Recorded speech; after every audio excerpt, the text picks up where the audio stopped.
welcome back to my channel. Today's video is a DIY of this Dollar Tree shadow box that I turned into a light box. So this was very cost effective, pretty easy to do, and you could do it with a bunch of different concepts. My concept focused on Figment because I actually made this for my Galentine in the Galentine's Day swap that I was a part of. So I will have that video linked in the description box below if you guys want to see her unbox it, or me unbox my box, or anything like that really. Figment is one of her favorite characters and she loves the ride Journey into Imagination with Figment. So I really wanted to make something that kind of captured the spirit of that ride, and I think that this did it on a budget, which that swap was like a spending challenge, like stay under a certain limit. So if you guys are interested, I hope you will subscribe for future Disney content. I do tons of Disney DIYs and crafts, as well as just other fun Disney things. I already had lights to use for this, but if you guys don't, you can get them off Amazon and get actually a few packs of them for, I think you get 6 for like $7 or something. They're very, very well priced, and the battery pack is tiny, which is what I love about them, and that's why I use them on my ears, like my Mickey ears, not my ears. Anyway, Dollar Tree does sell LED light, like string lights, if you need them. So this whole DIY can be done with Dollar Tree items, just so you know. And without further ado, let's jump into this tutorial. So starting off with that little shadow box, I'm just taking some nail polish remover. It's not a fancy kind, just got it at Walmart. I'm going to put it on this towel, and then I'm actually just going to wipe away the letters. I don't really remember where I figured this out or if I just guessed, but I remember thinking that this would work, and yay, it does. So if you just use nail polish remover, you can take the words off of the glass completely with very little effort.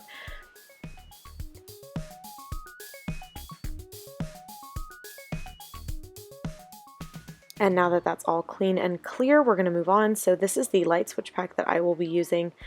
Again, I get mine off Amazon. This is just an actual white, like a cool white light. Again, Dollar Tree does sell their own version of these lights that you can totally use. And then I'm using this printout of Figment that I just found by Google searching.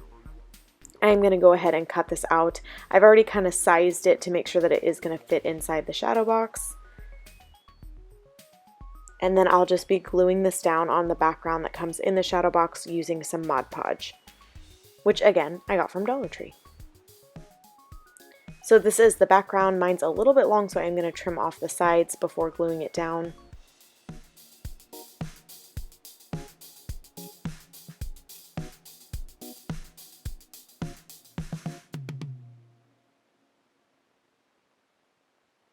And then I'm just making sure that it lines up well inside of the shadow box. I'm not like cutting off his head or something like that.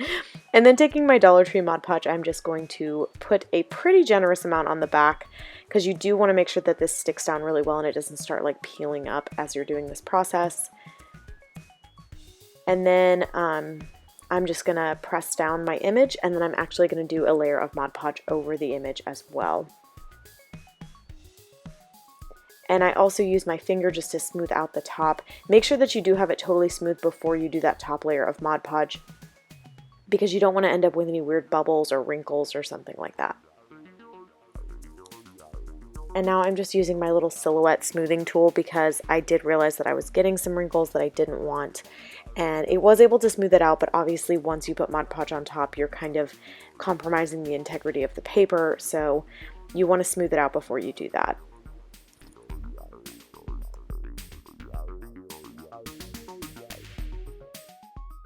Now for this specific light box, my plan is to kind of poke holes around the perimeter of this light bulb, because I want it to look like it's actually lighting up. So I have this little poker tool. I actually got like a 4-pack of these at Walmart.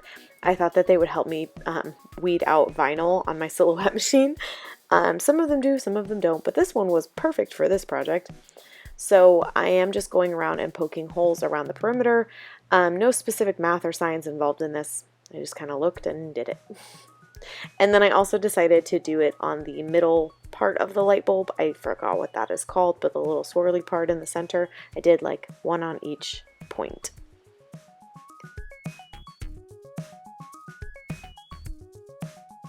So this part can get a little bit on the messy side, not gonna lie, but you do what you gotta do for a craft, right? So I just put down a little dot of hot glue, and then I'm gonna glue a light bulb into each of these little holes that I poked. So that's why I said it was so important at the beginning to like count how many bulbs are on your strand, because you want to make sure that you didn't do too many holes or not enough. And then I'm just going to continue putting a little bit of glue. Now I did have spots where I noticed like the light bulb wasn't really showing enough, so I would go back in with that little poker tool that I'm using and just kind of widen the hole by like sticking it through and wiggling it around. And then I would again add a little bit of hot glue and then press down the bulb and tap it down. Now I am using my hot glue gun on its cool setting to make sure that I don't burn myself. If you don't have that, like if your hot glue gun is really hot, then I would suggest holding the light bulbs down in the glue by the wire and not like tapping the bulb down like I am.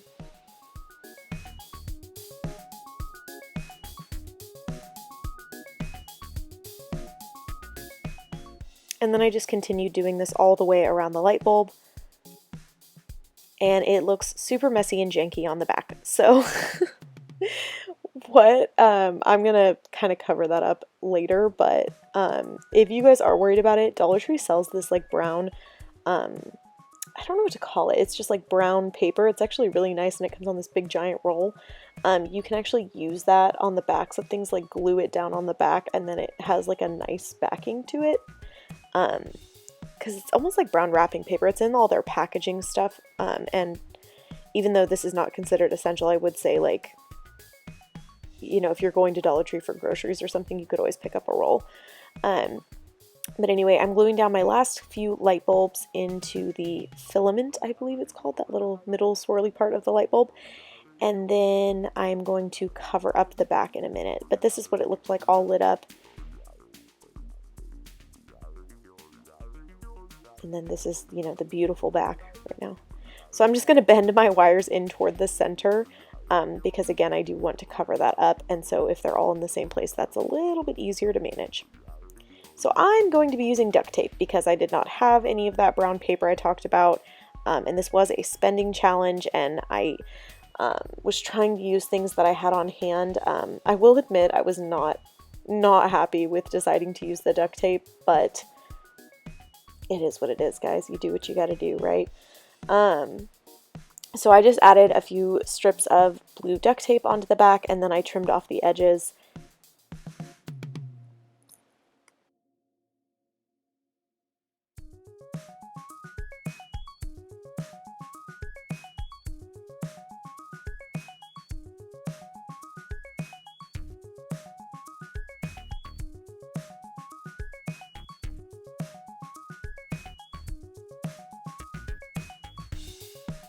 And I did pop it back into the frame just to make sure that the duct tape didn't throw anything off or make it where I couldn't fit it inside the frame. But I do have a couple more steps that we are going to do on this. So I have these little letters, stickers from the Dollar Tree, and I'm going to stick those on, and I just wanted to spell out the words "One Spark." You could put this onto the actual backing, but I liked that it gave it like a 3D element. It just kind of was more Figment-like to me. And then I also decided that I wanted them to be staggered and kind of like wonky looking.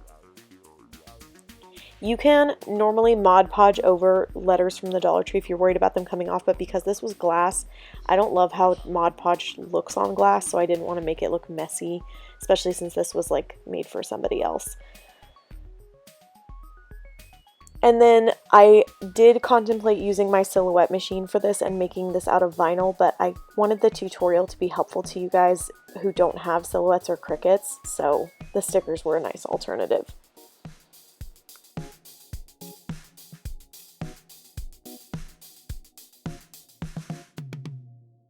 And then also from Dollar Tree, I have this little beaded trim. It's in usually like the floral section, and it's purple, and you know, Figment's purple. So I wanted to give this a little pop of color on the side, so I just went ahead and glued it around the edging of the frame. Now I did not glue this onto the bottom because if it was on the bottom, then this frame would not be able to stand up on its own. It would become too wobbly. So I started on the side and then just wrapped it onto the top and around the other side. I did not glue it like the whole way. I just chose little spots to tack down with glue and then snipped off the extra.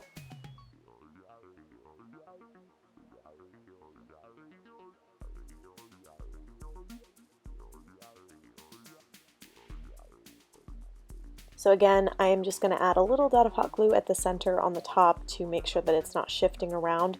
And the good news is because the frame is made of like a plastic, the hot glue comes off if you get a little too much.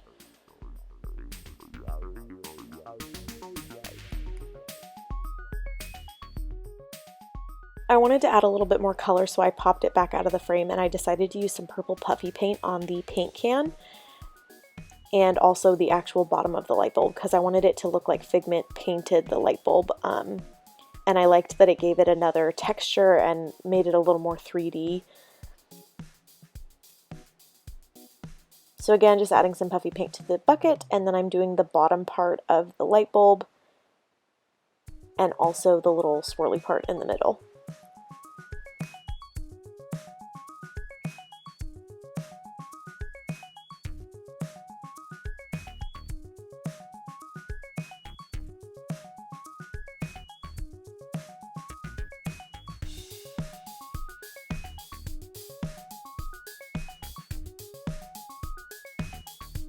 And then because that wasn't enough, I also decided to do the outline of the light bulb and add some little drip marks. I thought that this made it so much cuter than just leaving it plain. That's it for this tutorial, guys. I hope you really enjoyed it. I'm sorry I don't have like a final clip showing you, but I wrapped it for AJ and then forgot to do that. So as always, let me know if you guys have any questions, and I'll see you in my next video. Bye.